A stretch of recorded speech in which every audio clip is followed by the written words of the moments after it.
Assalamualaikum warahmatullahi wabarakatuh. Saya Muhammad Haris Daud.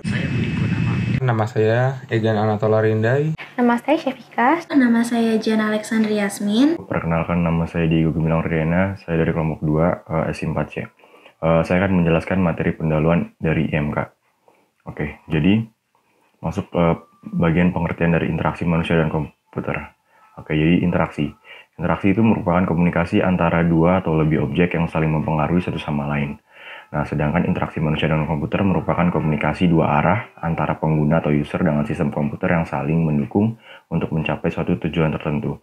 Nah, terus ACM Siksi atau 1992 mendefinisikan interaksi manusia dan komputer merupakan disiplin ilmu yang mempelajari desain, evaluasi, implementasi dari sistem komputer interaktif untuk dipakai oleh manusia beserta studi tentang faktor-faktor utama dalam lingkungan interaksinya.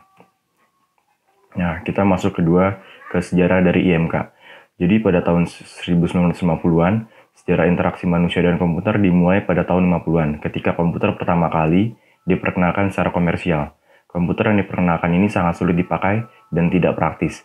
Pada tahun 1970-an, kemudian mengalami perkembangan penggunaan teknologi ini secara cepat dan mengagumkan ke berbagai penjuru kehidupan, seperti pendidikan, perdagangan, pertahanan, perusahaan, dan sebagainya.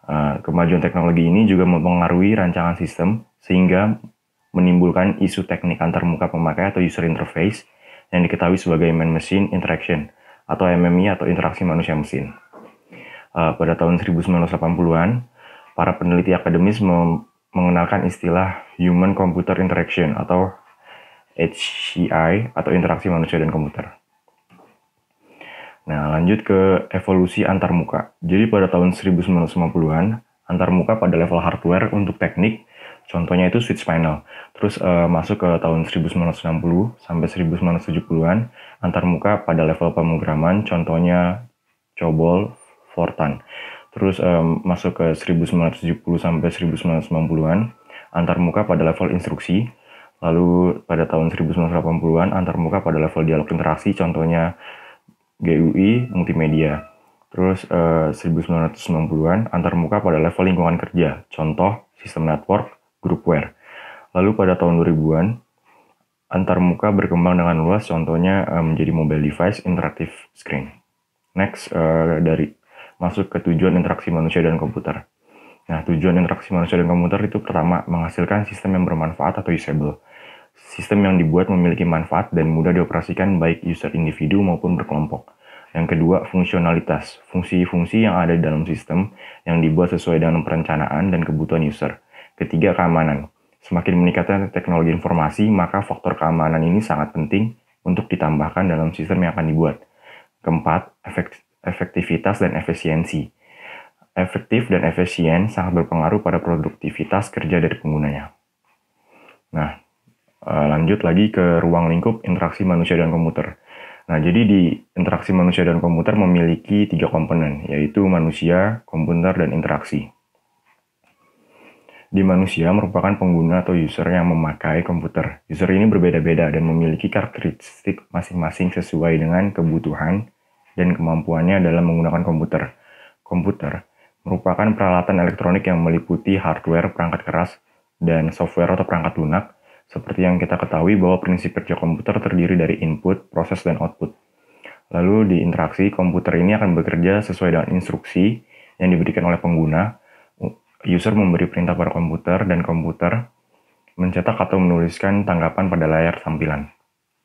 Next, masuk ke antarmuka manusia dan komputer atau interface. Nah, jadi hal-hal yang harus diperhatikan dalam membuat interface atau antarmuka yaitu pertama, yang satu itu user friendly, ramah dengan pengguna. Ramah dengan pengguna dengan maksud interface yang bagus, mudah dioperasikan, mudah dipelajari, dan pengguna merasa nyaman ketika menggunakan interface tersebut. Yang kedua, berkualitas tinggi, yang dikagumi oleh orang-orang, beredar luas dan sering ditiru. Nah, terus apa sih alasan pentingnya perancangan interface pengguna yang baik? Pertama itu mengurangi biaya penulisan program.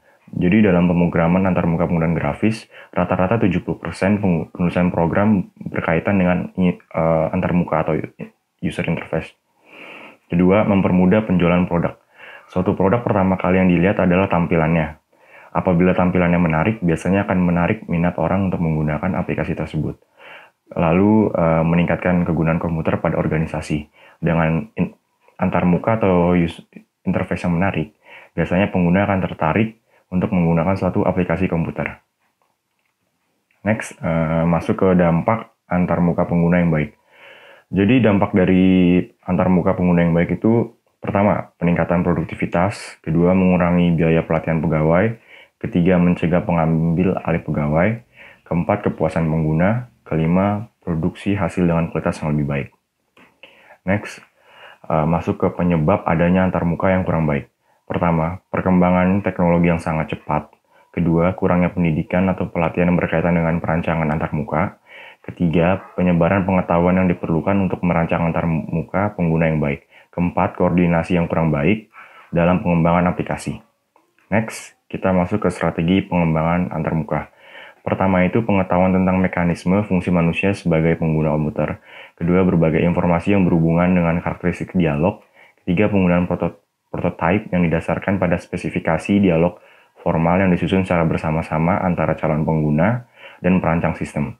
Keempat, teknik evaluasi yang digunakan untuk mengevaluasi hasil prototype yang telah dilakukan. Next, jadi ada berbagai beragam bidang studi yang berperan dalam IMK. Yang bisa ditemukan itu pertama, teknik elektronika atau ilmu komputer. Lalu ada psikologi, lalu ada perancangan grafis dan tipografi, lalu ada ergonomik, lalu ada antropologi, lalu ada linguistik, sosiologi, rekayasa perangkat lunak, kecerdasan buatan, multimedia, atau graphic design. Nah, jadi keuntungan manusia dapat berinteraksi dengan komputer itu apa saja? Pertama itu untuk menghemat tenaga, karena manusia mengendalikan komputer untuk melakukan tugas yang berulang, seperti menginput transaksi pembelian, penjualan, dan lain-lain, tanpa menulis hal yang selalu berulang dari setiap transaksi. Kedua, keuntungannya adalah menghemat waktu untuk mengerjakan pekerjaan perhitungan yang rumit seperti membuat laporan keuangan. Lalu contoh implementasi interaksi manusia dan komputer untuk kehidupan sehari-hari kita bisa lihat pada kendali lalu lintas udara, reaktor nuklir dan pembangkit listrik. Yang kedua, pemakaian industri dan komersial kita bisa lihat pada perbankan, asuransi, pemesanan barang dan pemesanan hotel. Lalu pada aplikasi hotel, rumah dan hiburan seperti pada video game, email dan paket pendidikan. Lalu pada eksplorasi kreatif dan kerjasama seperti web, pengambilan keputusan bisnis dan ensiklopedia. Ya, sekian dari materi pendahuluan interaksi manusia dan komputer. Assalamualaikum warahmatullahi wabarakatuh. Nama saya Syafika. Ini saya akan menjelaskan materi faktor manusia. Seperti yang diketahui bahwa komputer terdiri dari 3 komponen penting, yaitu ada hardware, software, dan bloodware, di mana ketiga ini harus bekerjasama untuk menghasilkan sebuah sistem komputer yang mampu berjalan dengan sempurna. Dengan kata lain, untuk merancang sebuah sistem interaksi manusia dan komputer yang sempurna, maka selain ada aspek teknis yang perlu diperhatikan, juga ada faktor manusia, yaitu berupa bagaimana manusia mengolah informasi yang diperolehnya agar sistem berjalan dengan sempurna. Berikut ada beberapa poin mengapa faktor manusia perlu diperhatikan dan dipahami dalam perancangan sistem interaksi manusia dan komputer. Yang pertama, manusia merupakan subjek sekaligus objek dalam interaksi manusia dan komputer, yang artinya manusia itu sebagai perancang dan juga sebagai pengguna. Yang kedua, manusia mempunyai keterbatasan dalam memproses informasi. Yang ketiga, manusia menerima informasi dan memberikan respon lewat saluran yang terbatas, yaitu panca indera meliputi mata, telinga, hidung, lidah, dan kulit, dan memori yang berhubungan dengan perasaan. Hal ini menyebabkan manusia itu suka diprediksi, kurang konsisten, dan kurang deterministik dalam pengambilan keputusan. Berikut ada beberapa poin perbedaan antara kecakapan manusia dan kecakapan komputer. Yang pertama, manusia itu kan melibatkan estimasi, intuisi, kreativitas, adaptasi. Sedangkan komputer, karena dia berdasarkan deduksi logika, makanya dia tuh prekalkulasi yang akurat, konsistensi dan aktivitasnya berupa perulangan.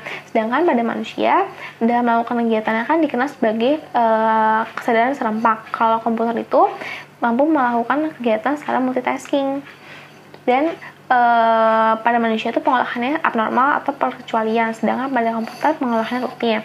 Pada manusia memori asosiatif, pada komputer penyimpanan dan pemanggilan kembali data. Pada manusia pengambilan keputusan itu deterministik, sedangkan pada komputer, pengambilan keputusannya deterministik. Kemudian pada manusia dikenal sebagai pengenalan pola, dan pada kesehatan komputer itu pengolahan data. Kemudian pada manusia pengetahuan yang dimiliki itu pengetahuan duniawi dan mampu melakukan kesalahan manusiawi. Sedangkan pada komputer pengetahuannya berupa pengetahuan domain dan bebas dari kesalahan.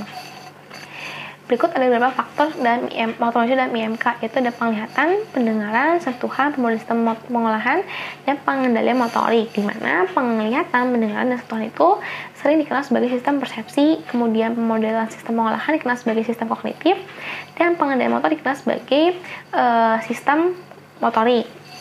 Yang pertama, ada penglihatan. Dengan menggunakan indera mata yang berfungsi untuk menghasilkan persepsi yang terorganisir akan gerakan, ukuran, bentuk, jarak, kondisi relatif, tekstur, dan warna. Contohnya itu, biasanya manusia melihat objek berupa 3 dimensi. Sedangkan pada sistem komputer dengan layar 2 dimensi, mata manusia itu dipaksa untuk memahami atau menghasilkan persepsi bahwa apa yang dilihat pada layar komputer itu adalah di 3 dimensi.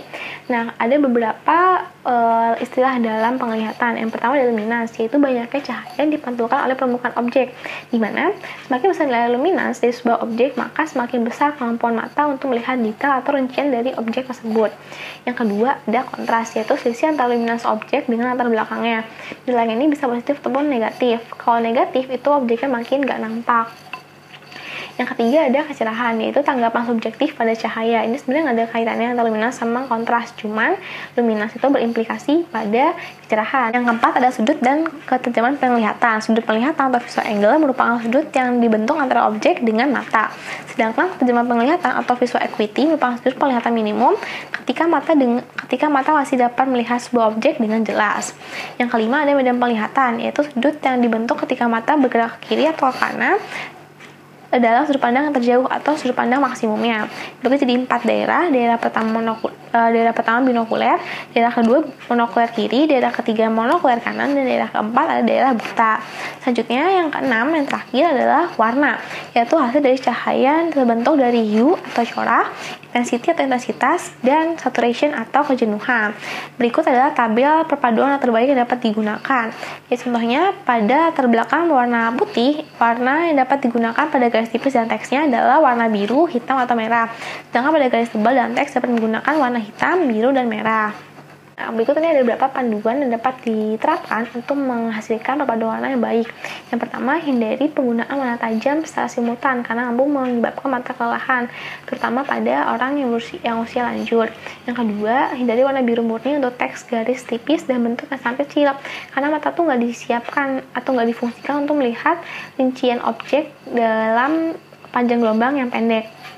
Yang ketiga, pengaturan cahaya dalam ruangan diperlukan karena warna akan berubah ketika cahaya berubah. Yang keempat, hindari perubahan warna tunggal. Selanjutnya ada panduan berdasarkan aspek kognitif, yaitu pertama, jangan menggunakan warna secara berlebihan karena kan pengguna warna itu kan tujuannya untuk menarik perhatian. Kalau berlebihan maka manfaatnya bakal hilang. Yang kedua, warna yang sama itu akan membawa pesan yang sama atau membawa serupa.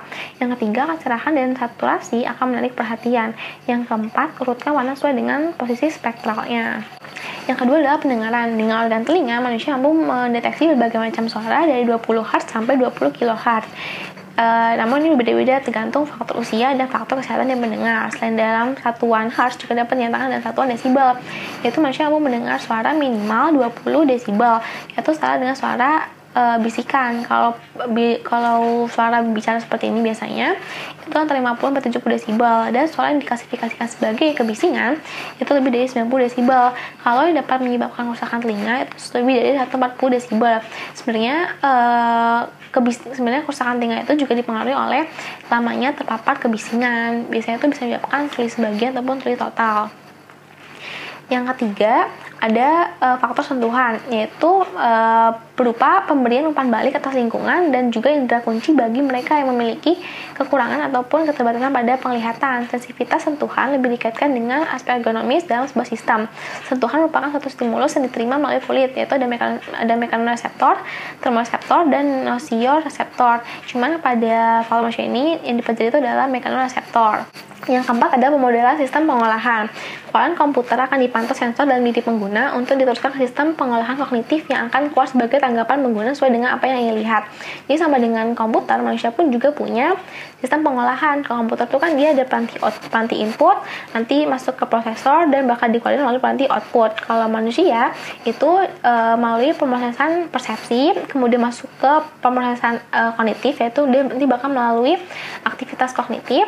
Selanjutnya bakal disalurkan melalui pemrosesan motorik yang bakal berhubungan sama memori. Jadi pada manusia itu ada dua macam pengolahan informasi, ada secara sadar dan secara otomatis. Kalau secara sadar itu jadi rangsangan itu bakal dibawa ke bagian intelektual dan memerlukan waktu untuk menghasilkan tanggapan sesuai. Kalau pengolahan otomatis, rangsangan yang masuk itu bakal langsung diberikan tanggapan secara refleks dan memerlukan waktu yang sangat singkat atau pendek. Nah, yang pertama itu ada memori sensori, yaitu merupakan sekumpulan register penyangga temporer atau sebagai penyimpanan sementara atau buffer untuk menerima rangsang dari indera. Informasi yang dimasuk itu akan dinyatakan dalam bentuk tak terproses atau tak terkodekan.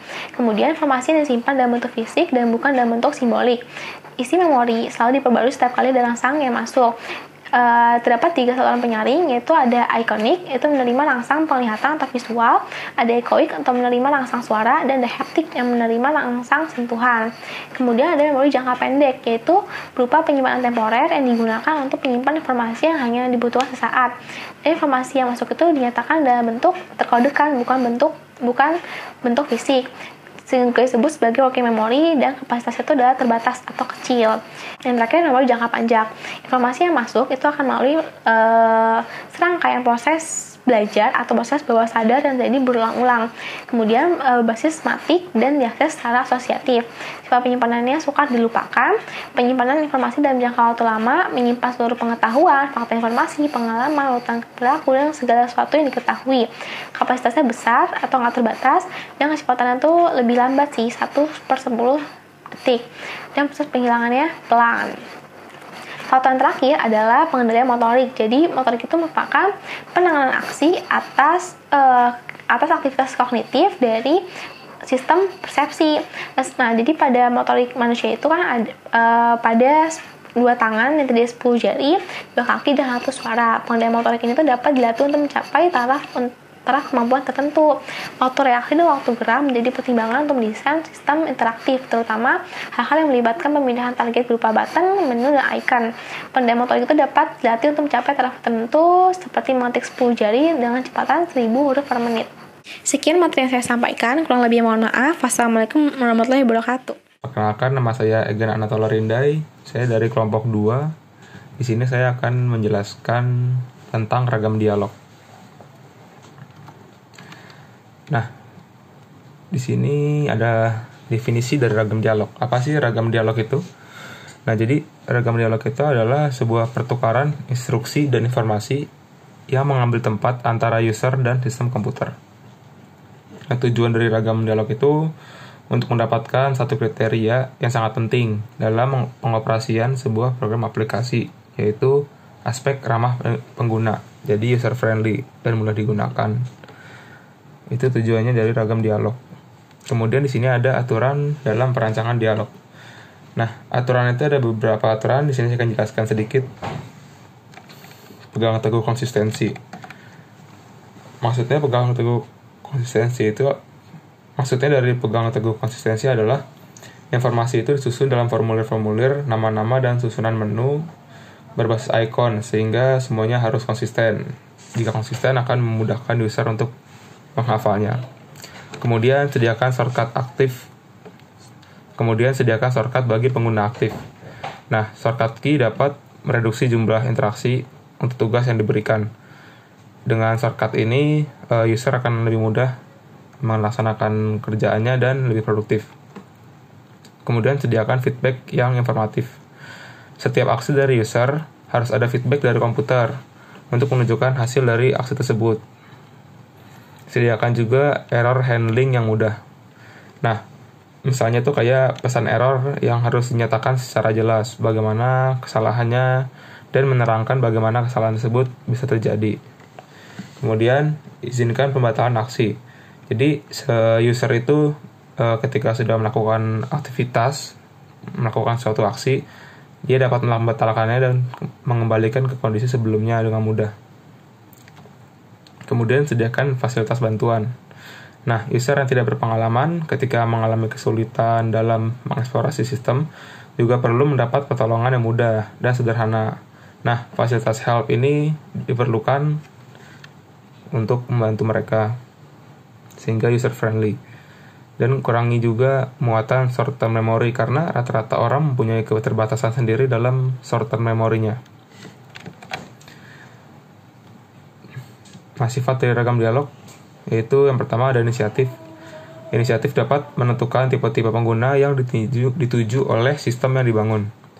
Keluasan kedua, sistem komputer harus menyesuaikan diri dengan keadaan pengguna. Misalnya, memberi kesempatan user untuk customizing sistem. Yang ketiga itu kompleksitas, sistem yang dibuat sesuai dengan yang diperlukan.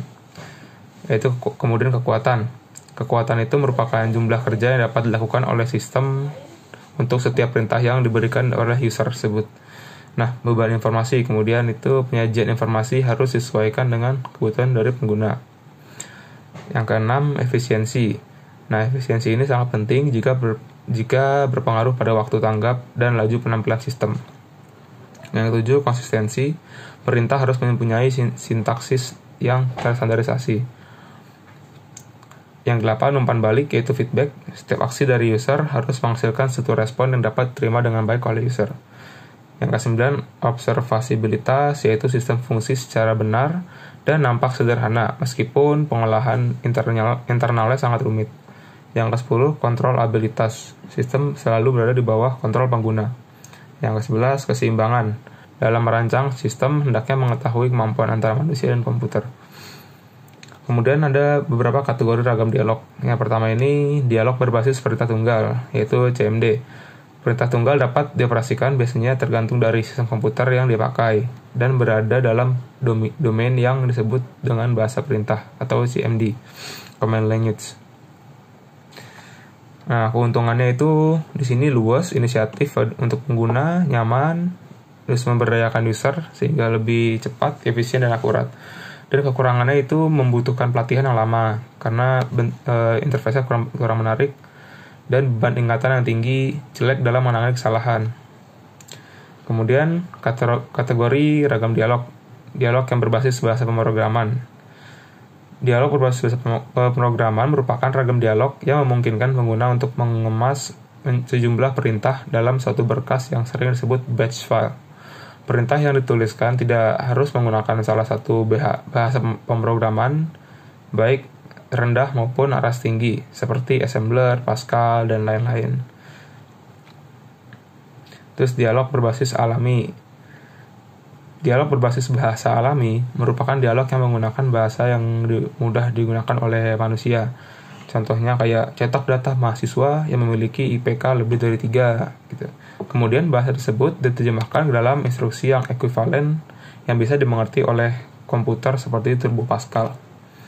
Nah, keuntungannya itu adalah tidak memerlukan sintaksis khusus, luas dan powerful, alamiah, kemudian menggunakan inisiatif campuran.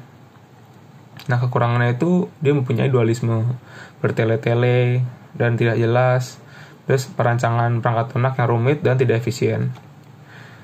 Kemudian kategori ragam dialog sistem menu. Berikutnya, pengguna menentukan suatu dari sejumlah pilihan pada daftar, kemudian menerapkan sintaks untuk mengindikasikan pilihan, menegaskan pilihan, memulai aksi, dan mengamati hasilnya. Nah, keuntungannya yaitu proses belajarnya menjadi singkat, mengurangi pengetikan, kesalahannya juga gampang diatasi, beban memorinya rendah, perancangannya juga mudah, strukturnya juga baik. Kekurangannya itu prosesnya agak lambat, terus menghabiskan space di layar, terus kurang cocok juga untuk aktivitas pemasukan data, memerlukan kecepatan tampilan yang sangat tinggi. Kemudian dialog berbasis pengisian borang. Borang itu form. Nah, merupakan suatu penerapan langsung dari aktivitas pengisian borang dalam kehidupan sehari-hari ke dalam sistem komputer. Keuntungannya adalah proses memasukkan datanya relatif lebih mudah, terus pelatihannya cuma sedikit, beban memorinya juga rendah, strukturnya jelas, Terus perancangannya juga mudah. Kekurangannya itu menghabiskan space layar, tidak cocok untuk pemilihan instruksi, terus memerlukan pengontrol kursor, mekanisme navigasi tidak jelas, seringkali lambat. Kemudian dialog berbasis icon. Dialog berbasis icon adalah ragam dialog yang banyak menggunakan simbol-simbol dan tanda-tanda untuk menunjukkan suatu aktivitas tertentu. Keuntungannya yaitu gambar bersifatnya umum, terus mudah diingat dan dipelajari sehingga mempertinggi kinerja pengguna, tidak bergantung pada suatu bahasa. Kekurangannya itu cenderung membingungkan, boros tempat, dan sangat tidak efektif. Kemudian berikutnya sistem Windows. Sistem Windows ini adalah sistem antarmuka yang memungkinkan pengguna untuk menampilkan berbagai informasi ke dalam bagian-bagian layar yang tidak saling mempengaruhi. Jenis-jenisnya itu kayak jendela TTY atau jendela paling sederhana. Contohnya ketika Anda berada pada dot prompt. Nah, manipulasi langsung. Manipulasi langsung merupakan ragam dialog yang menyajikan langsung suatu aktivitas oleh sistem kepada pengguna, sehingga aktivitas itu akan dikerjakan oleh sistem komputer. Penerapan manipulasi langsung itu ada kontrol proses, simulator, ada perancangan perbantuan komputer atau computer aided design. Biasanya menggunakan pakai AutoCAD. Dialog berbasis interaksi grafis. Dialog berbasis interaksi grafis atau GUI merupakan dialog yang menggunakan berbentuk-bentuk visual seperti grafik, icon, dan animasi. Contohnya pada Microsoft Word ketika kursor mendekati satu icon akan muncul pesan yang menunjukkan arti icon tersebut.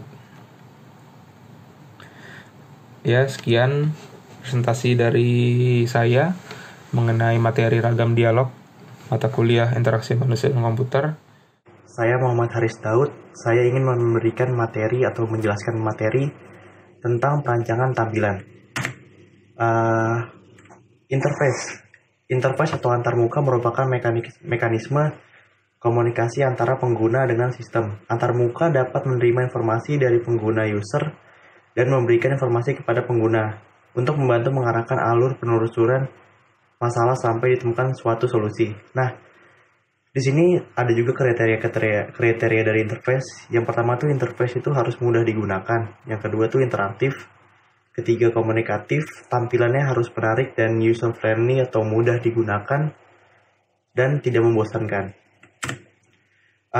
Di sini ada definisi perancangan. Perancangan adalah suatu kreasi untuk mendapatkan suatu hasil akhir dengan mengambil suatu tindakan yang jelas atau suatu kreasi atas sesuatu yang mempunyai kenyataan fisik.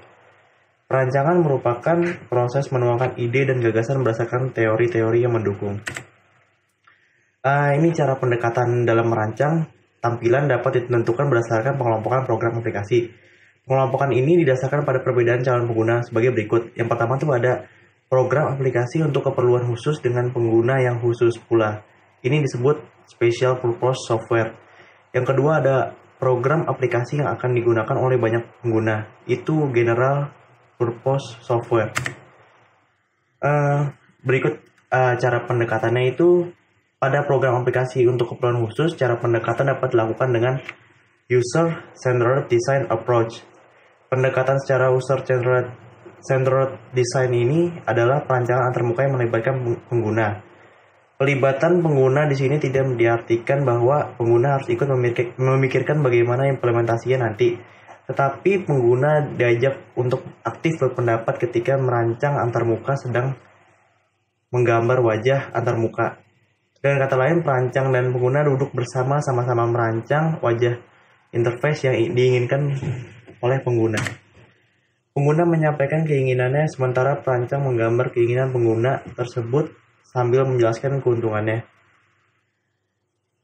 Terus serta kerumitan implementasinya. Dengan cara seperti ini, pengguna seolah-olah sudah mempunyai gambaran nyata tentang antarmuka yang nantinya akan digunakan oleh mereka.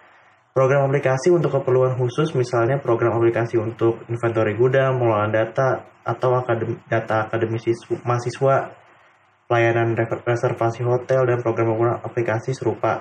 Kelompok calon pengguna yang akan memanfaatkan program aplikasi tersebut dapat dengan mudah diperkirakan, baik dalam hal keahlian penggunaan maupun ragam antarmuka yang akan digunakan. Yang kedua tuh pada aplikasi yang akan digunakan oleh banyak pengguna, perancang perlu menganggap bahwa program aplikasi tersebut akan digunakan oleh pengguna dengan berbagai tingkatan kepandaian dan karakteristik yang sangat beragam.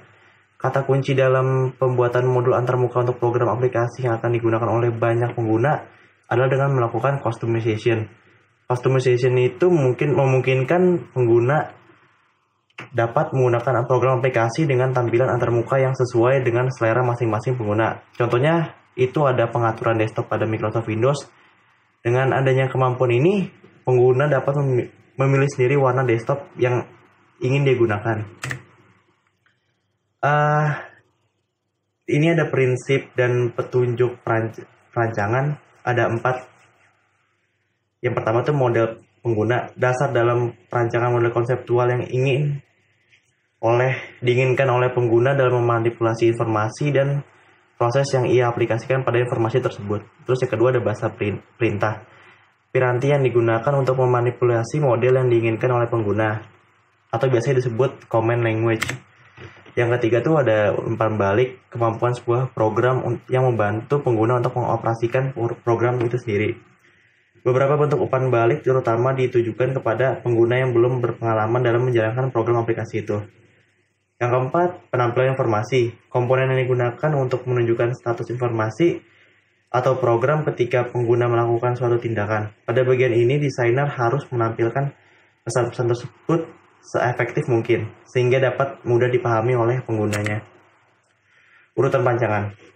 Perancangan dialog seperti halnya perancangan sistem yang lain, harus dikerjakan secara top and down. Perancangannya dapat dikerjakan secara stepwise refinement. Sebagai berikut, yang pertama perancangan struktur, dialog model pengguna, perancangan format pesan, perancangan penanganan kesalahan, perancangan struktur data. Perancangan ini yang pertama adalah pemilihan ragam dialog. Pemilihan ragam dialog ini dipengaruhi oleh karakteristik populasi pengguna. Pengguna pemula, menengah, atau pengguna ahli. Tipe dialog yang diperlukan dan kendala teknologi yang ada untuk mengimplementasikan ragam dialog tersebut. Ragam dialog yang dipilih dapat berupa sebuah program tunggal atau sekumpulan ragam dialog satu sama lain atau yang saling mendukung. Kedua, perancangan struktur dialog. Sebaiknya banyak dilibatkan, sehingga pengguna langsung mendapatkan umpan balik yang berupa diskusi informal maupun prototipe dari dialog yang nanti akan ia gunakan. Perancangan format pesan. Pada tahap ini, tata letak tampilan dan keterangan tekstual secara terinci harus mendapat perhatian lebih. Selain itu, kebutuhan data masukan yang mengharuskan pengguna untuk memasukkan data ke dalam komputer juga harus dipertimbangkan dari segi efisiensinya. Yang keempat, perancangan penanganan kesalahan. Validasi pemasukan. Misalnya jika pengguna harus memasukkan bilangan positif sementara ia memasukkan data negatif atau nol, maka harus ada mekanisme untuk mengulang pemasukan data tersebut. Yang kelima ada perancangan struktur data. Struktur data yang diperlukan untuk mengimplementasikan dialog berbasis grafis jauh lebih rumit dibandingkan dengan struktur data yang diperlukan pada dialog berbasis tekstual. Meskipun demikian, sesulit atau semudah apapun struktur data yang akan digunakan, struktur data tersebut harus diturunkan dari spesifikasi antarmuka yang telah dibuat. Hal ini perlu ditekankan agar keinginan pengguna dan model sistem yang telah dirancang saling mempunyai kecocokan satu sama lain. Perancangan tampilan berbasis teks.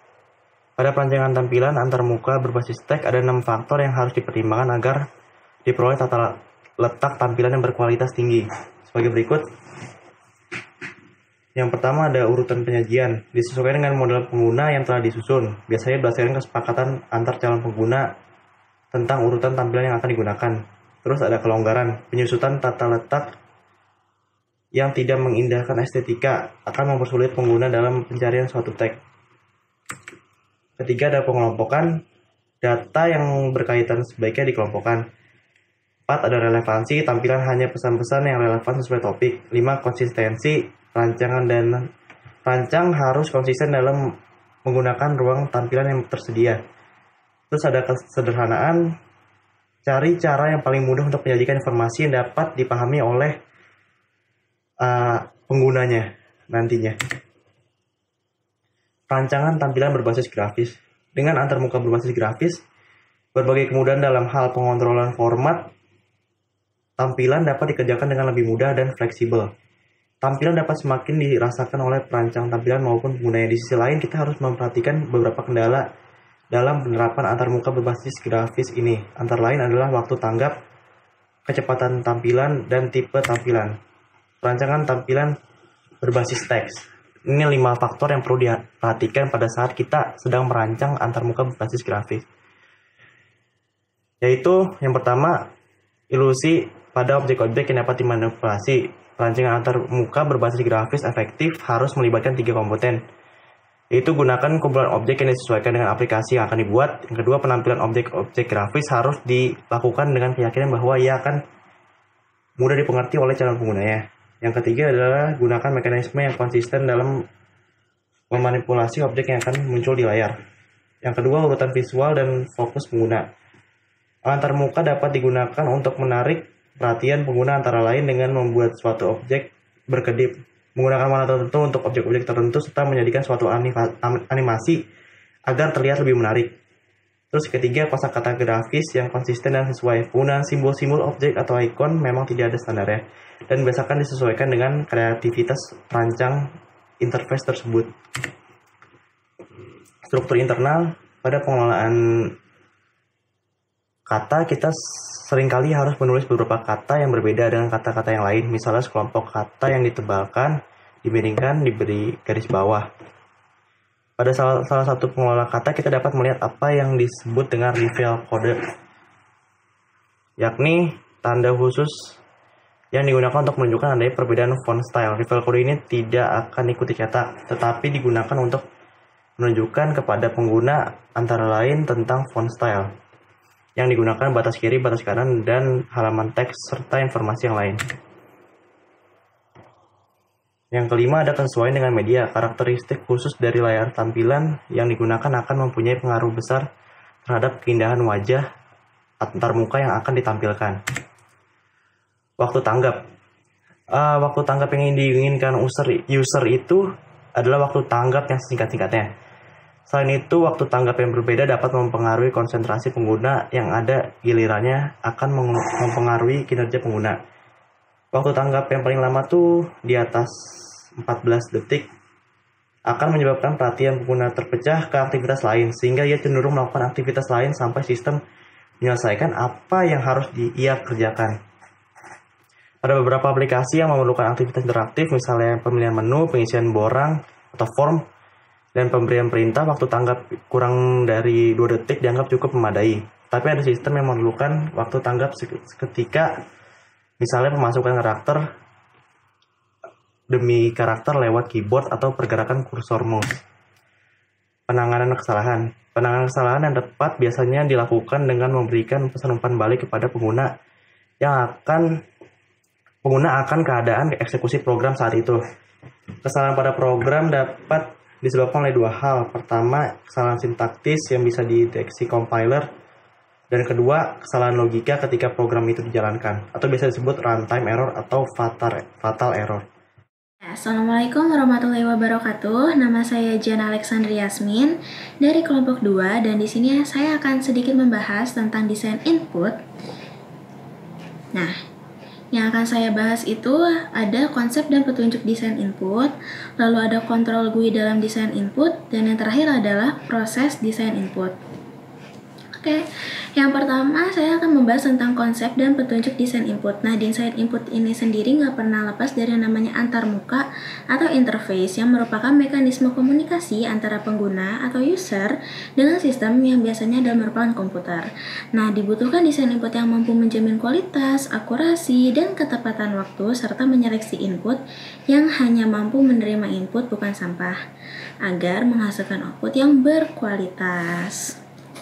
Di sini adalah dokumen dasar atau dokumen sumber. Nah, desain input ini merupakan proses mengubah format input yang berasal dari pengguna ke dalam format berbasis komputer. Format berbasis komputer ini disebut sebagai input form atau dokumen sumber. Dokumen sumber atau source document adalah form yang digunakan untuk menyimpan transaksi perusahaan, khususnya data-data yang ada pada transaksi tersebut. Data yang sudah dicatat di dokumen dasar kemudian dimasukkan sebagai input ke sistem informasi untuk diolah. Nah, ada pula perancangan dari dokumen itu.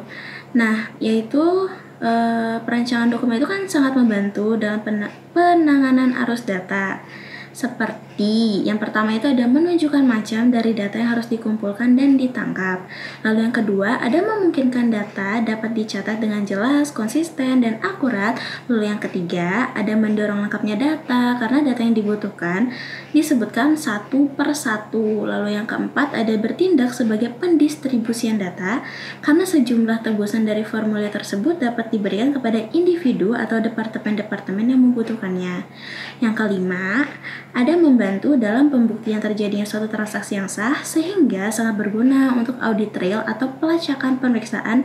Dan yang terakhir atau yang keenam itu sebagai cadangan pelindung atau yang biasa kita sebut backup file dari file-file data di komputer. Ada pula petunjuk perancangan dokumen dasar atau hal-hal yang perlu diperhatikan kalau misalnya kita mau merancang dokumen dasar. Yang pertama itu adalah kertas yang akan kita gunakan.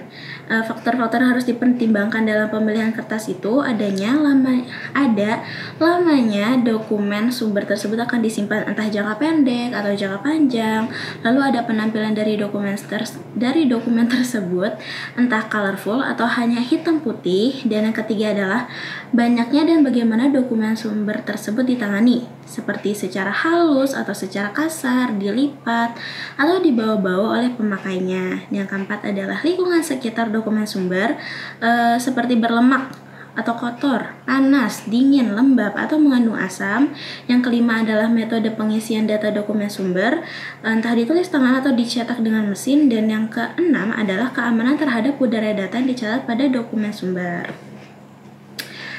Nah, tadi kan tentang kertas, kalau sekarang adalah ukuran dari dokumen dasar atau ukuran kertasnya. Usahakan ukuran dari dokumen dasar berupa ukuran dari kertas yang standar dan banyak dijual, yaitu ukuran kuarto dan ukuran folio. Yang ketiga adalah warna yang digunakan, yaitu penggunaan warna akan membantu dalam identifikasi dokumen sumber yang digunakan dengan cepat. Usahakan gunakan warna yang cerah karena warna yang cerah itu mencolok sehingga mudah diidentifikasi dan mudah dikenali. Yang keempat itu adalah judul dokumen sumber. Nah, judul dokumen sumber ini harus sesingkat mungkin tetapi jelas. Bila dokumen dasar akan digunakan oleh pihak-pihak luar perusahaan, maka nama perusahaan sebaiknya juga dicantumkan untuk menghindari hal-hal yang tidak diinginkan. Yang kelima adalah nomor dokumen dasar, biasanya diletakkan di pojok bawah kiri. Lalu ada nomor urut dokumen sumber yang biasanya dicantumkan di pojok kanan atas. Yang ketujuh adalah nomor dan jumlah halaman supaya bila ada halaman yang hilang dapat diketahui. Nomor dan jumlah halaman ini biasanya diletakkan pada sebelah kanan atas. Lalu ada spasi yang dicetak yang biasanya diutamakan untuk dokumen sumber yang akan diisi dengan data yang dicetak dengan mesin. Untuk spasi ini harus disesuaikan dengan spasi yang dibuat oleh mesin.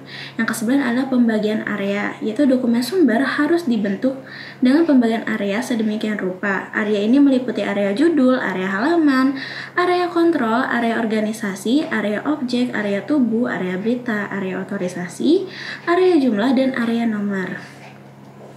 Ada pula langkah-langkah dari desain input. Desain input ini berfokus pada pengendalian jumlah input yang dibutuhkan, pengendalian kesalahan, pencegahan penundaan, pencegahan langkah ekstra, dan menjaga proses tetap berlangsung dengan sangat sederhana, efektif, akurat, mudah digunakan, konsisten, dan menarik. Nah, langkah-langkah dari desain input sendiri itu 1. Mengidentifikasi input sistem dan memberikan persyaratan legal. Lalu 2. Memilih kontrol GUI yang sesuai. Ketiga, mendesain, memvalidasi, dan mengetes input dengan menggunakan kombinasi dari peralatan layout dan prototyping peralatan. Lalu yang keempat adalah mendesain dokumen sumber. Oke, nah udah ngebahas banyak tadi dan kita ngebahas tentang tujuan desain input. Nah, selain untuk menghasilkan output yang baik, Gunanya dari tujuan dari desain input sendiri itu adalah yang pertama, merancang entry data dan prosedur input, lalu menjamin konsistensi layar entry data, membuat formulir input yang menarik bagi pengguna, membuat formulir input yang mudah diisi oleh pengguna, membuat formulir input dengan tata letak yang mudah diikuti dan dipahami oleh pengguna, mengurangi volume input, menjamin input data memenuhi tujuan yang dimaksud, menghindari kesalahan dalam proses input data, membuat entry data lebih mudah untuk menangani entry data dengan volume data yang besar, merancang dokumen sumber untuk pengambilan data atau penyusunan metode pengambilan data lainnya. Nah, yang kedua adalah kontrol GUI untuk desain input. Nah, GUI ini sendiri singkatan dari Graphical User Interface atau antarmuka pengguna grafis, yang merupakan sistem komponen visual interaktif untuk perangkat lunak komputer. GUI ini menampilkan objek yang menyampaikan informasi dan mewakili tindakan yang dapat diambil oleh pengguna. Ada pula komponen-komponen GUI dalam desain input. Yang pertama adalah text box yang fungsinya untuk menguraikan entry data dan menampilkan bidang. Yang kedua ada checkbox yang gunanya untuk menunjukkan pemilihan. Yang ketiga ada list box dan drop down list. List box ini menampilkan beberapa opsi yang dapat dipilih dengan mouse, dan drop down list digunakan ketika hanya terdapat sedikit ruang yang tersedia pada halaman. Nah, contohnya akan saya tunjukkan. Kita zoom.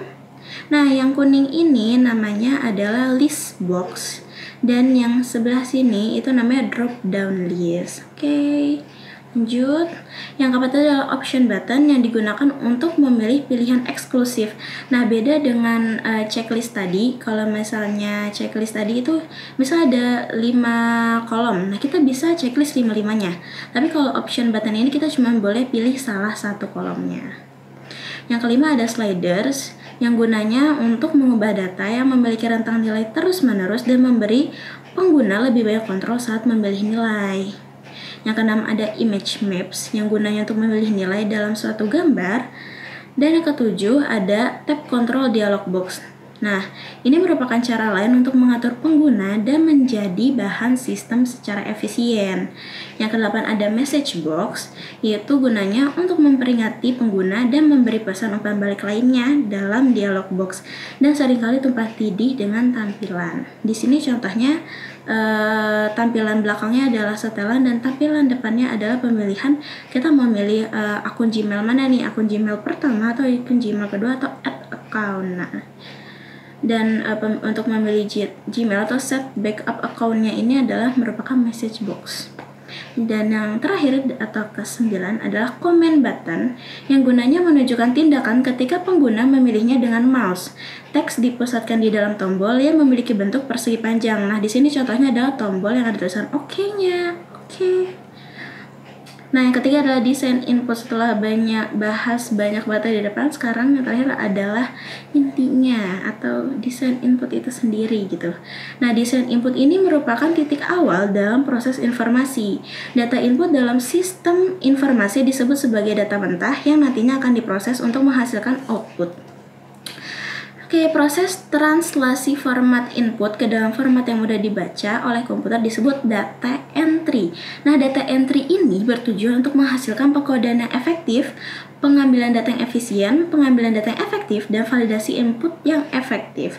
Setidaknya ada 8 jenis aturan validasi data. Nah, yang pertama itu adalah pemeriksaan urutan, yang kedua ada pemeriksaan keberadaan, lalu pemeriksaan tipe data, pemeriksaan jangkauan, hingga pemeriksaan batas, lalu pemeriksaan kewajaran, pemeriksaan validitas, sampai integritas referensial, lalu ada cek kombinasi, dan yang terakhir ada control batch hingga total hash. Nah, ini ada pedoman dalam merancang data entry. Oke. Yang pertama adalah batasi akses pengguna ke lokasi layar tempat data dimasukkan. Lalu yang kedua, berikan keterangan deskriptif untuk setiap bidang dan tunjukkan pengguna tempat memasukkan data serta bidang yang diperlukan atau maksimum ukuran. Lalu yang ketiga adalah tampilkan format sampel jika pengguna harus memasukkan nilai dalam bidang di format tertentu. Yang keempat, sediakan tombol akhir untuk setiap bidang. Yang kelima, hindari pengguna mengetik angka 0 di awal untuk bidang angka. Yang keenam adalah hindari pengguna mengetik angka 0 di belakang termasuk desimal. Yang ketujuh, tampilan nilai default sehingga operator dapat menekan tombol enter untuk terima nilai yang disarankan. Adapun yang kedelapan, gunakan nilai default ketika nilai bidang konstan atau catatan berturut-turut atau sepanjang sesi entry data.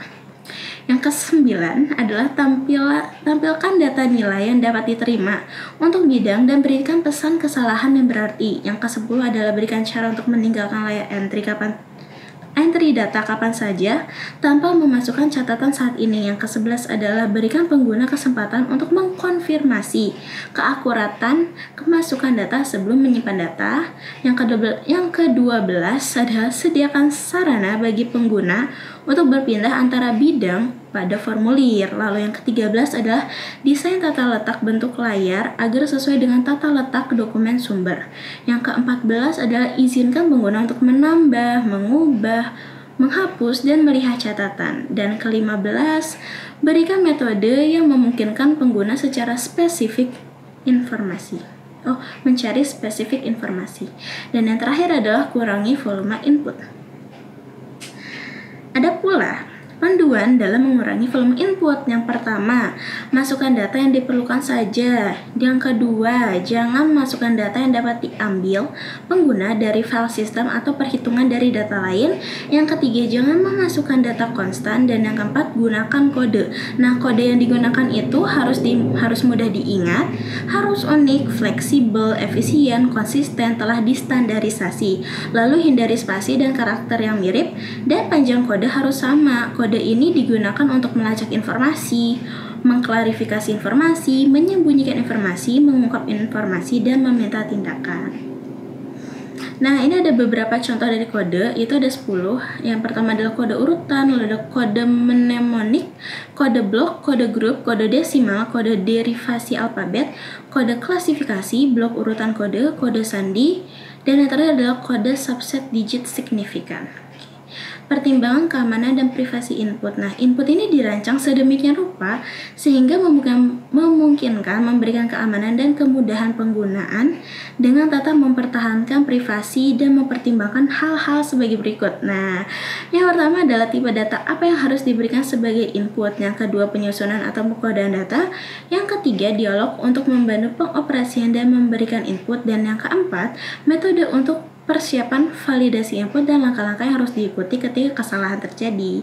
Dan ini adalah pencegahan kesalahan. Nah, suatu sistem harus mencegah pengguna membuat kesalahan, yaitu desain bentuk yang jelas dengan menyisihkan ruang yang cukup untuk menulis dengan jelas, lalu hapus instruksi untuk mengisi formulir, desain bentuk yang jelas, pengurangan stroke kunci, dan terakhir adalah umpan balik kesalahan dengan segera. Oke, yang terakhir adalah kesimpulan dari materi yang kita bahas sekarang, yaitu kualitas input sangat mempengaruhi kualitas output yang akan dihasilkan. Untuk memperoleh output yang baik, dibutuhkan kualitas input yang baik. Desain input merupakan proses mengubah format input yang berasal dari pengguna ke dalam format berbasis komputer. Nah, format berbasis komputer ini disebut sebagai input form atau dokumen sumber.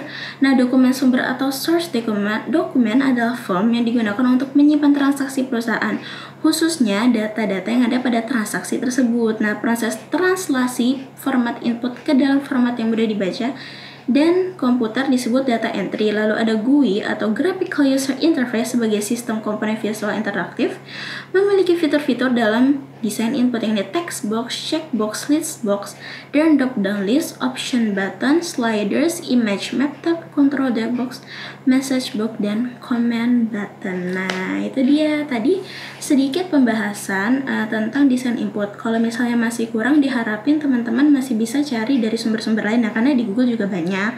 Terus kalian juga bisa nonton di YouTube yang lain juga, supaya kalian ilmunya lebih banyak, lebih bertambah. Jadi nggak usah berpaku sama ini, nggak usah berpaku sama apa yang ada di sini aja. Jadi pengetahuan kalian lebih banyak, lebih luas gitu. Oke, sekian dari saya. Terima kasih udah mau dengerin, dan wassalamualaikum. Perkenalkan, saya Budi Purnama dari Sistem Informasi kelas 4C dari kelompok 2. Di sini saya akan menjelaskan tentang aspek ekonomi dan peran interaktif. Kita masuk ke definisi, yaitu suatu bidang studi yang menangani perancangan kegiatan dan tugas yang cocok dengan kapabilitas manusia serta faktor kenyamanan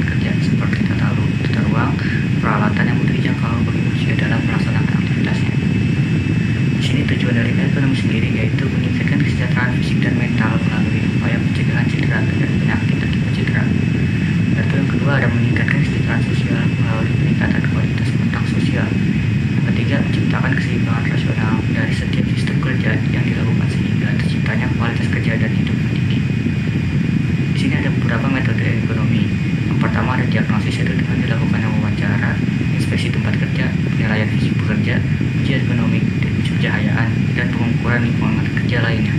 Yang kedua ada treatment. Di sini dilihat dari data dasar pada saat didiagnosis, seperti merubah posisi, letak pencahayaan, atau jendela yang sesuai.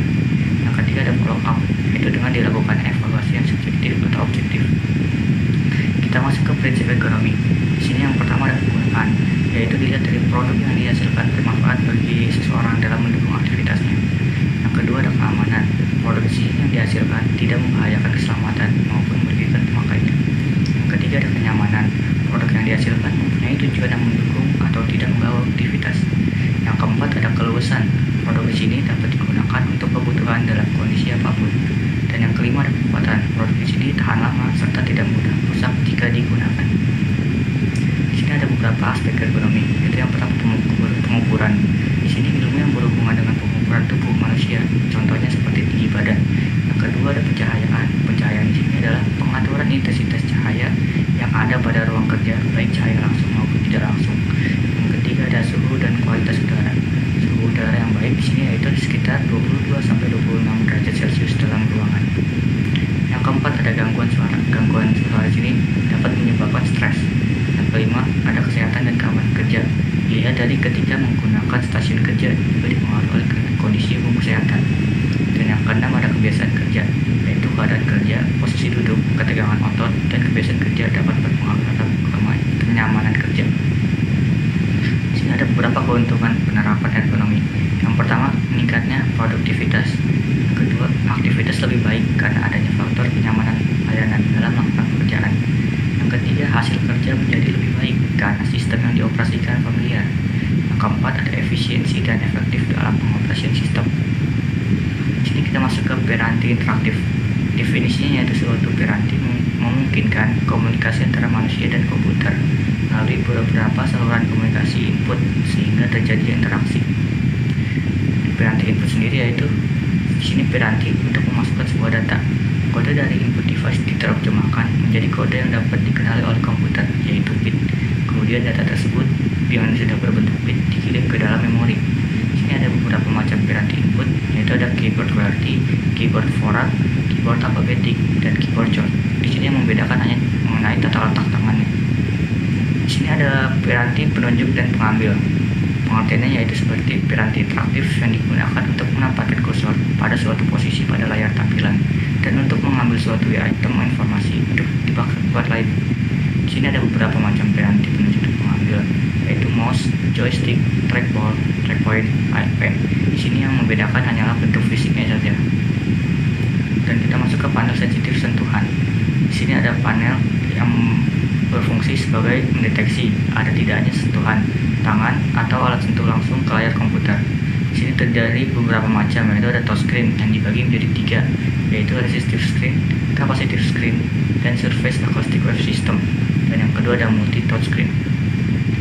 Di sini kita masuk ke pengolah tampilan, yaitu sebagai bagian yang mengubah pola bit dari pengingat digital menjadi tegangan analog. Dan selanjutnya akan membangkitkan elektron yang digunakan untuk menyerap visual pada layar tampilan. Di sini ada dua macam pengolah tampilan, yaitu monitor yang sebagai penampil output gambar pada sebuah komputer, dan yang kedua ada printer di sini sebagai dokumen dalam bentuk cetakan. Nah, di sini itu ada pengaruh peranti interaktif. Pengaruh di sini yaitu komputer merupakan alat dapat mengurangi beban rutinitas yang sering dijumpai oleh para pegawai kantor atau siapapun juga, dan agar peranti interaktif tersebut dapat meningkatkan efisiensi operator, maka ia harus ditempatkan pada posisi yang memperhatikan faktor kenyamanan lingkungan kerja atau yang lebih dikenal dengan faktor ekonomi. Sekian presentasi dari kelompok kami, kurang lebih yang maaf. Assalamualaikum warahmatullahi wabarakatuh.